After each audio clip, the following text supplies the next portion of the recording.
Muito bem, pessoal. Vamos trabalhar aqui sobre o valor médio de uma variável aleatória discreta, né? Nós já estudamos medidas de tendência central e medidas de dispersão de um conjunto de dados. Quando a gente trabalhou o problema de amostragem aleatória, a gente trabalhou medidas que servem para caracterizar o nosso conjunto de amostra. A gente chamou isso de estatísticas. Agora é a hora de trabalhar isso no contexto de uma variável aleatória. Então a primeira coisa que eu queria dizer é que o valor médio, ele é uma medida de localização ou de tendência central, nós já vimos isso. Porém, agora nós vamos trabalhar com ele do ponto de vista da variável aleatória. O que quer dizer que a gente está calculando o valor médio de todas as possíveis observações da nossa variável.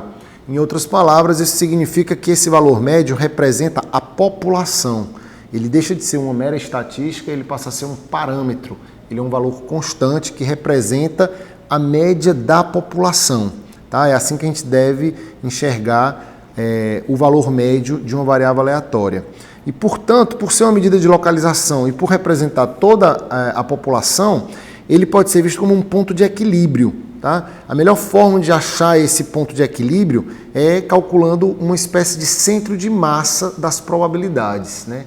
Então, a probabilidade ela tem uma analogia direta com a massa, né? Na literatura a gente encontra inclusive o termo probabilidade de massa, como se a probabilidade fosse uma característica associada à massa dos eventos, né? Claro que fisicamente isso não faz sentido, mas realmente a massa ela é uma grandeza não negativa, né? Não pode ser negativa, ela só pode ser positiva, assim como a probabilidade. A massa está associada a um corpo ou uma partícula e a probabilidade está associada a um evento de um espaço amostral. Quando eu somo as massas de todas as partículas de um sistema, eu tenho a massa do todo, do sistema completo. Do mesmo jeito, quando eu somo as massas de todos os meus possíveis eventos, eu tenho a massa de todo o meu espaço amostral, que no caso seria o 100% de probabilidade, né? Então, essa analogia entre massa e probabilidade faz com que a gente interprete o valor médio como um ponto de equilíbrio, que no caso seria o nosso centro de massa, né? Em outras palavras, o centro de massa nada mais é do que uma média ponderada, né, entre a massa e a distância. No nosso caso, seria entre a probabilidade e os valores dos eventos. Então, eu trouxe aqui aquele primeiro exemplo que nós trabalhamos num vídeo anterior, era o exemplo das 3 partidas de tênis, né, que os resultados possíveis eram os números inteiros entre 0 e 3, 0, 1, 2 ou 3 vitórias, e esses valores que eu coloquei aqui representam a probabilidade, né, de cada um desses números. Tá? Então, essa aqui é a nossa função de probabilidade. A pergunta do valor médio seria equivalente a dizer qual é o número médio de partidas que esse tenista ganha ao fim de 3 rodadas, né, ao fim de 3 jogos. Ok? Então, como a gente vai usar essa noção de centro de massa, eu reescrevi aqui numa forma de uma tabela, né, os valores possíveis e as probabilidades. Tá?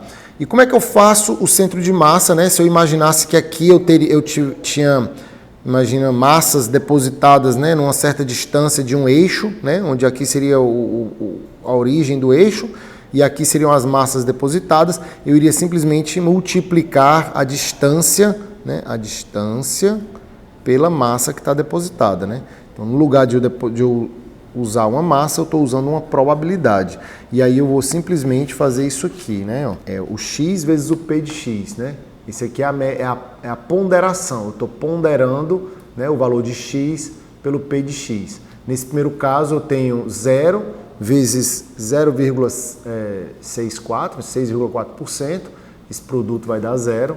Aqui eu tenho 1 vezes 0,288, que vai dar 0,288. E eu vou fazer isso para os outros dois, né? 2 vezes 0,432, 3 vezes 0,216. E os resultados são esses, e eu posso simplesmente somar e encontrar essa média ponderada aqui de 1,8. Ok? Então, essa média ponderada significa que isso aqui, 1,8, é o meu valor médio da minha variável aleatória, que representa o número de vitórias do jogador. tá? Então a gente pode dizer que em média ele vai ganhar 1,8 partidas.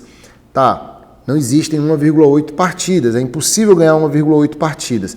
Por isso que o valor médio é uma medida de tendência central. Ele deve ser visto como uma forma de a gente, a longo prazo, ter uma noção do comportamento da variável. Tá? Então, se o experimento de jogar 3 partidas fosse repetido muitas vezes, né, esse seria um valor esperado. Né?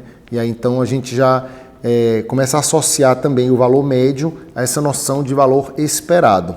Esse segundo exemplo aqui, ele traz aquele outro exemplo que nós fizemos, né, que veio da lista. Nesse exemplo, a gente tem aqui a distribuição de probabilidades, 1, 2, 3, 4, 5 números possíveis. A variável pode assumir 0, 4, 5, 8 ou 10 com essas probabilidades, tá? E a gente tem que entender que o valor médio ele vai ser uma espécie de ponto de equilíbrio, tá? Então, por exemplo, voltando aqui nesse exemplo de cima, o 1,8 ele está mais ou menos aqui. Vejam que é aqui onde eu iria equilibrar esse sistema, né?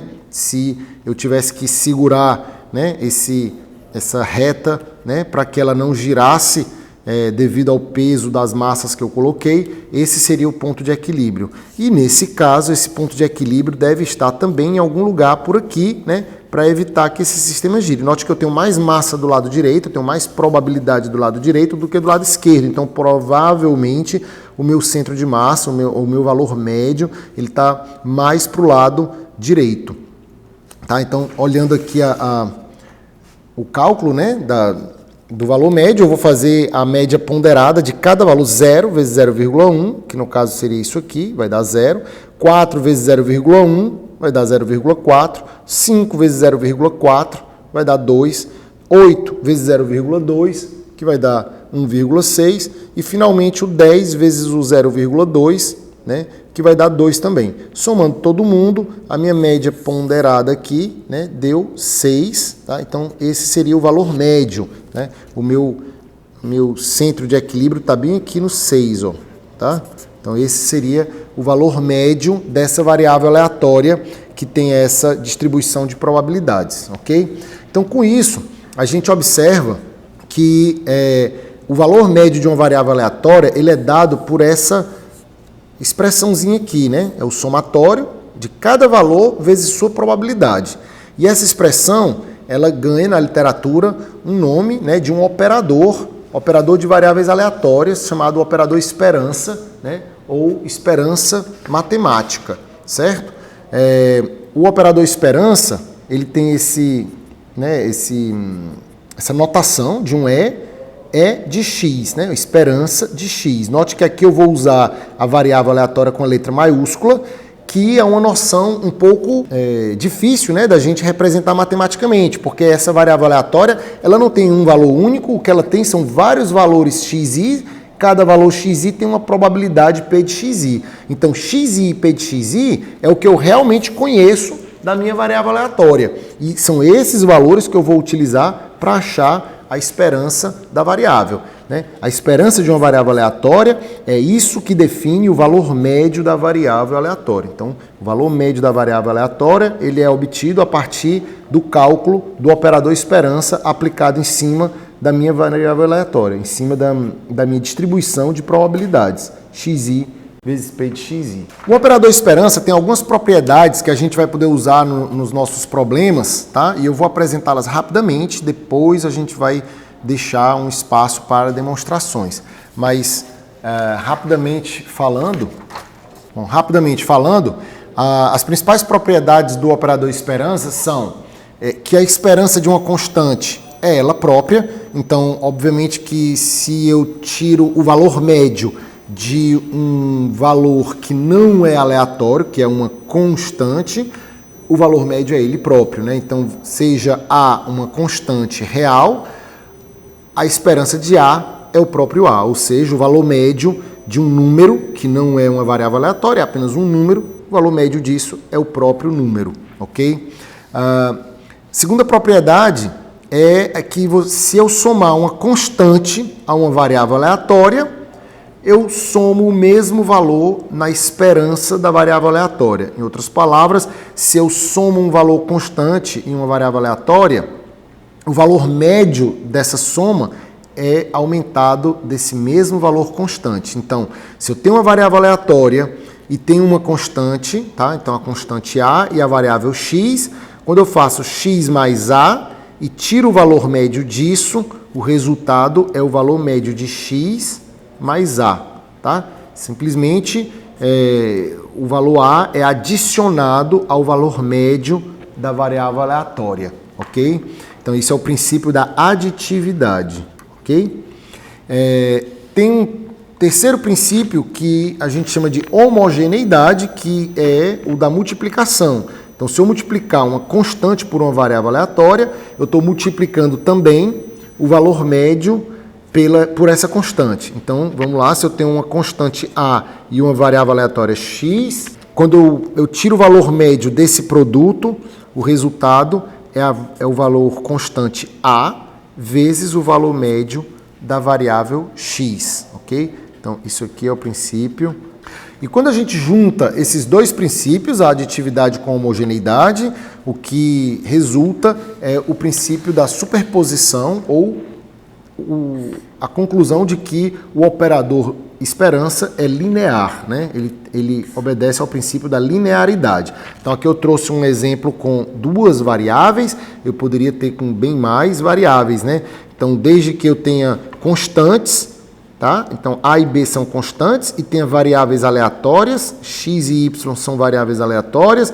Quando eu faço A vezes x mais B vezes y, isso é uma combinação linear das variáveis aleatórias, né? Eu estou multiplicando x por um peso constante A e y por um peso constante B, e quando eu faço essa combinação, esse resultado vai ser uma variável aleatória, e o valor médio dessa variável aleatória nada mais é do que a mesma combinação linear aplicada sobre os valores médios de x e de y, tá? Então eu vou ter A vezes o valor médio de x mais B vezes o valor médio de y, ok? Então, aqui para frente a gente vai entender sempre que o operador esperança aplicado em cima de uma variável aleatória representa o valor médio daquela variável aleatória, né? Então, a esperança de x nada mais é do que o valor médio de x. E essas propriedades servem para a gente simplificar o cálculo de alguns valores médios, né? Nos casos em que aparecem essas situações. Então é isso aí, vamos fazer agora um exemplo em seguida e eu deixo vocês tentarem demonstrar essas propriedades antes de verem o vídeo que eu vou fazer com as demonstrações. Valeu, obrigado, tchau, tchau.